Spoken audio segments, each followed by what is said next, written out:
Se você chegou aqui nesse vídeo, é porque você tem dúvida sobre qual processador que você vai estar escolhendo, mas fica tranquilo, porque eu vou estar explicando para vocês e no final dele você vai estar entendendo direitinho qual que é a melhor combinação e o que você realmente precisa. A gente vai discutir sobre alguns tópicos durante esse curso, entre eles eu vou estar falando sobre os processadores da Intel, da AMD, o tipo de socket que eles utilizam, vou falar também sobre single core ou multicore, o que será que você precisa mais, as siglas utilizadas nos processadores e escolhendo o seu processador. Bora pro vídeo? Vamos lá!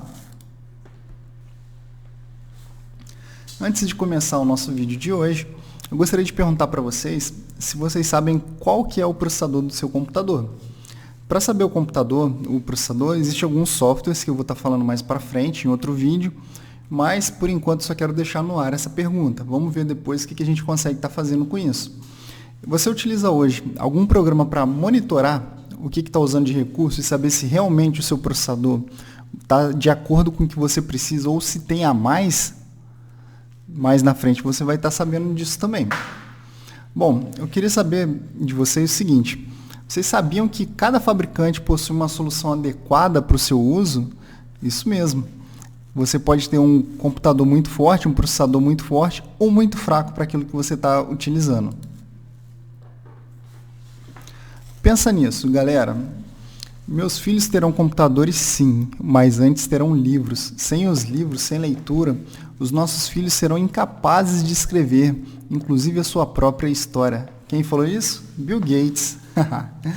Então não tem nem como a gente falar alguma coisa, discordar desse camarada, porque ele é o cara na informática. Se você curtiu isso, pode ter certeza que ele está muito certo, porque se você não estudar, você não vai aprender. Então, para isso, tem nosso curso e facilitando a vida de todo mundo. Vamos lá! Os principais processadores da Intel. Hoje a gente está na 10ª geração, no momento é o LGA 1200. As melhorias que nós tivemos da 9ª geração para cá foram grandes, normalmente aumentou o número de threads de cada processador e os núcleos permaneceram mais ou menos parecidos. Bom, o i3 ele era 4/4, normalmente era um i5 aí, um i5 de 8ª geração. E se pegar de 7ª geração, né, era 4/4. Bom, o i5, que agora é 6/12, é equivalente ao antigo i7. O i7 agora era comparado ao i9, que era 8/16. E temos o i9, que agora pulou para 20 threads, é 10/20. Mas não confundem, galera. Se você falar que aquela 10/10 é parecida com o i9, eu acho que não vai funcionar não. Esse processador aí é 10/20, então fica ligado. Bom, do lado da AMD, a gente tem a arquitetura Zen 2, né? Socket M4, ele é a conexão PGA. E aí a gente vai ter mais ou menos a mesma configuração no começo, tá? Que a entrada dele vai ser o Ryzen 3, é 4/8. Tem o 6/12, 8/16, que seria o Ryzen 7. E o Ryzen 9, que seria o 12/24. Esse aí é o monstrinho custo-benefício hoje em dia que está tendo aí para a galera que faz programação, precisa de multicore. Então tá bem bacana essa configuração aí. Sobre o 4/8, tem um outro garoto que está aparecendo bastante aí nos vídeos. No momento é o 3300X, mas aí eu vou falar sobre ele mais na frente também. É um ótimo processador. Tipos de socket. Padrão Intel, como vocês podem visualizar aí, tá? Na esquerda. E tem um padrão AMD, que seria o PGA, que está aqui na direita. Tem diferença nesses dois padrões, tá, gente? Como vocês podem reparar aí, os pininhos são no processador e o outro é na placa-mãe. Tem as vantagens, tem desvantagens, mas no final das contas acaba que fica empatado, ele por ele. Single core ou multicore. O IPC, em inglês, instruções por ciclo, é que faz referência a quantas operações um processador consegue desenvolver a cada ciclo. E é comum o pessoal definir a velocidade dele, do processador, a partir do clock. Esse clock é medido em gigahertz, quanto maior o número, normalmente, mais rápido o processador. Na briga aí da Intel e AMD, nós temos o seguinte: muitas pessoas ficam comentando, falando sobre os famosos 5 gigapimps da Intel, marca aí que a AMD está difícil de bater, mas quando você não tem um single core que consegue chegar numa frequência tão alta, é substituído por alguns bushes, pode ser uma memória cache maior, pode ser mais núcleos, então isso aí ajuda bastante, tá? As siglas utilizadas hoje nos processadores, quando você for comprar algum modelo na loja, pode ser na Pichau, Kabum, Terabyte, essas lojas mais conhecidas aí da internet, tá? O processador Intel, quando você olhar lá um F nele, quer dizer que ele não tem vídeo integrado. Por exemplo, tem o i3, o i5, o i7, que aí no final vai estar esse F aí. Então você já sabe o que é. O K é que é desbloqueado para overclock, geralmente ele chega em frequências mais altas. Esse modelo U, no final, é otimizado para notebook. E geralmente o modelo S é uma performance melhorada. Seriam os chips aqueles que o Deus Supremo da informática bateu a luz nele e falou, olha, esse ficou bom. Então ele vai para essa performance melhorada. Normalmente só os topos de linha que ganham isso, então nem precisa se preocupar muito não. Se você não é entusiasta, não tem por que procurar um desse. Na AMD tem o lado X dele, que já vem com um boost bem bacana, além do modelo normal, né, que já fazem.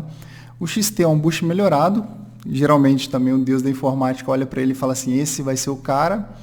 E aí tem o G, que é gráfico integrado. A galera fez muito sucesso agora, foi aquele 2200G, 2400G, agora está na versão 3, né?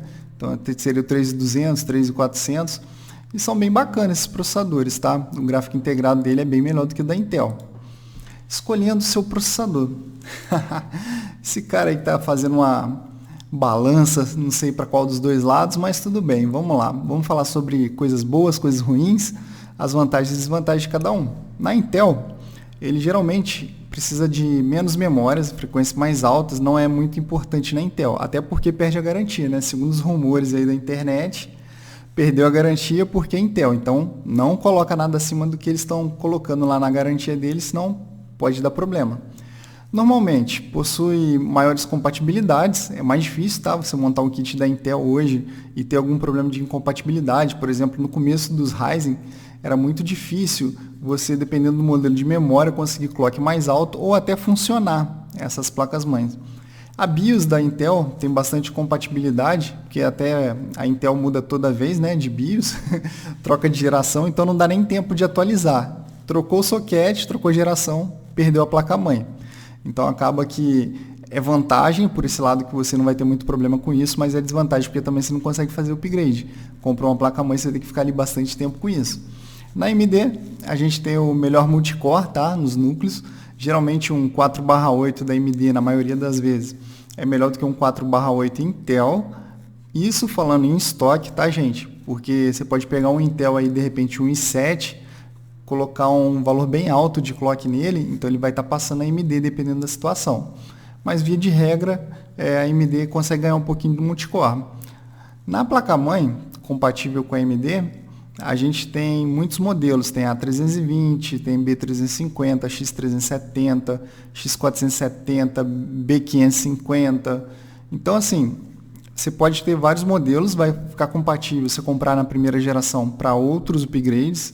Você pode estar pegando aí de repente um Ryzen 1700, 1600 e de repente colocar uma versão mais nova, um 3600, 3600X, alguma coisinha assim. Então é muito boa essa compatibilidade.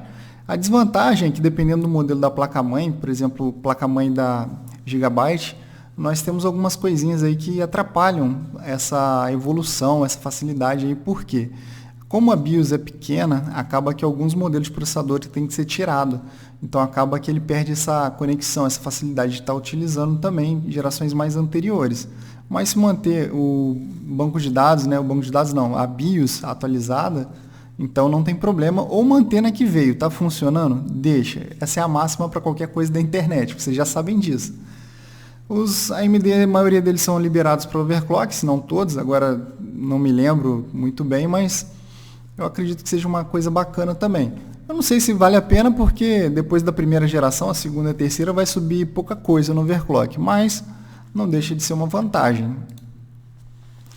Vou pedir para vocês se inscreverem no meu canal. Agora você pode estar consultando também o nosso Telecrise e durante o nosso grupo do WhatsApp tirando suas dúvidas.